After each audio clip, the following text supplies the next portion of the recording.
Now, Putin made it very clear to the Ukraine. He said, look, you're a free country.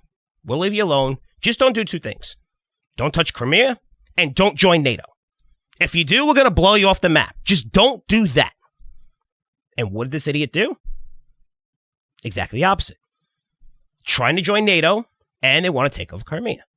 Crimea is a key property. It gives Moscow access to naval bases, home to the Black Sea Fleet.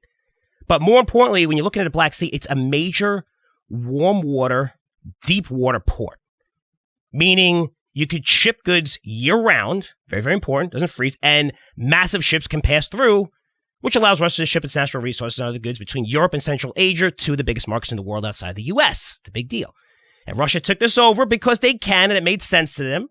They know nobody could really get involved or stop them like Europe or the U.S., and they did it, annexed it, people are pissed about it, but hey, they had the power to do it, and they did it, which is not our problem. Not our problem. But NATO, getting to NATO, the reason why they don't want to join NATO, and NATO is great.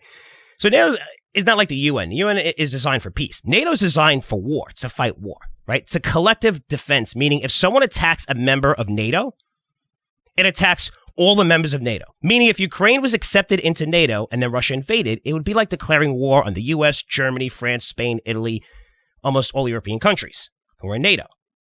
That's why Ukraine wants to become a member of NATO, which, by the way, takes 20 years to complete the plan to get in.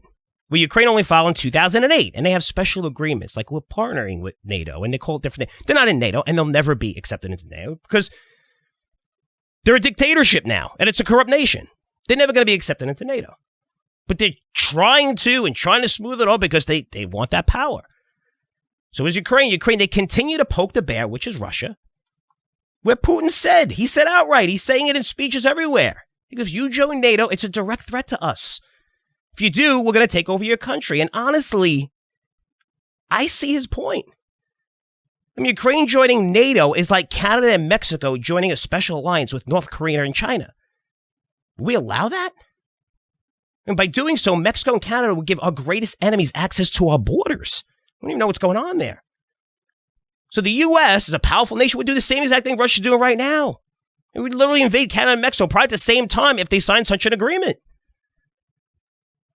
That brings us to the U.S. How are we involved in this mess? Why do we care? And we're really willing to support Ukraine, this corrupt dictatorship who's picking a fight with a superpower that really doesn't want to go to war with them? If they did, they would have took them over in 2004. And since 2013, Russia's been saying this. Since 2013, look, you're independent, have your own country, don't go into NATO, and don't touch Crimea. Simple. Since 2013, go back. But we're going to have major conflicts with Russia over this? Again, who's no threat to us like China and North Korea who want to take over the world.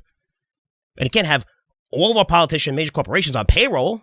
Like Coca-Cola won't say anything bad. None of these companies. The NBA won't say anything bad. LeBron James doesn't say anything bad about China. No. It's all about money. It's the biggest growth market in the world. If China was the biggest growth market in the world, same thing. We'd see our corporations defending them as well, but they're not. Unless you're into resources and stuff like that.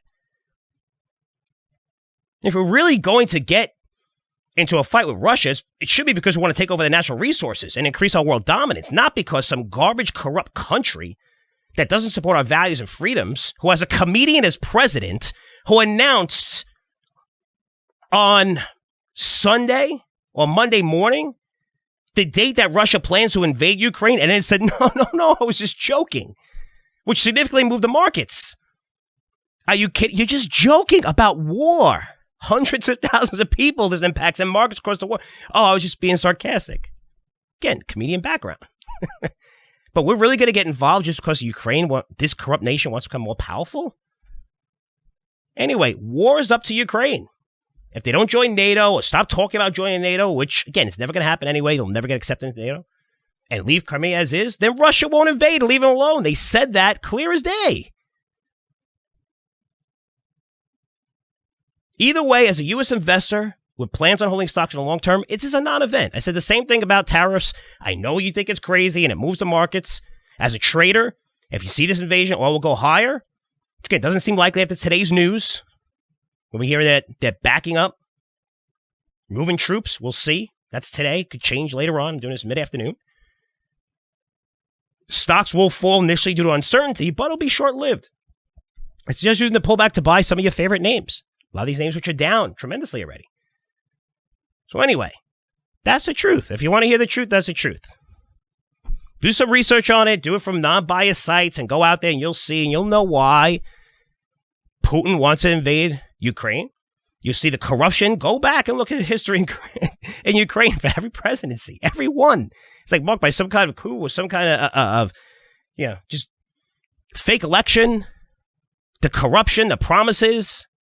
Now they have all this power. It's scary when you have all that power and you can do whatever you want. And that's what they're trying to do. Being run by a comedian who has no political experience of how to talk to people or anything, it's pretty crazy. And why are you shutting down the media and everything else? You're shutting down those outlets because people are starting to change. You're saying, look, we don't want to go to war. Leave Russia alone. They're leaving us alone. Leave us alone. And you can't blame Russia. You join NATO, you're going to have, Europe and the U.S. and controlling right next to your border. Why would Russia want that? If they can control, and they can control it. They can, because no one's going to do anything if they invade. We could talk a big game and sanctions and all this garbage, but the bottom line, they funnel all of their energy, all their resources to Europe. Europe cannot fuck with Russia ever, ever, ever. Russia is much, much more powerful. They shut that off. You saw that when they shut off the Ukraine. They shut off, forget it. I mean, they have that new pipeline they just built that goes under the Baltic Sea that goes right to Germany. When you have natural resources, you are extremely powerful as a nation. So Russia has, U.S. has. That's why Japan's economy is not doing that well. They don't have those natural resources. Not a coincidence that those are the most powerful nations in the world.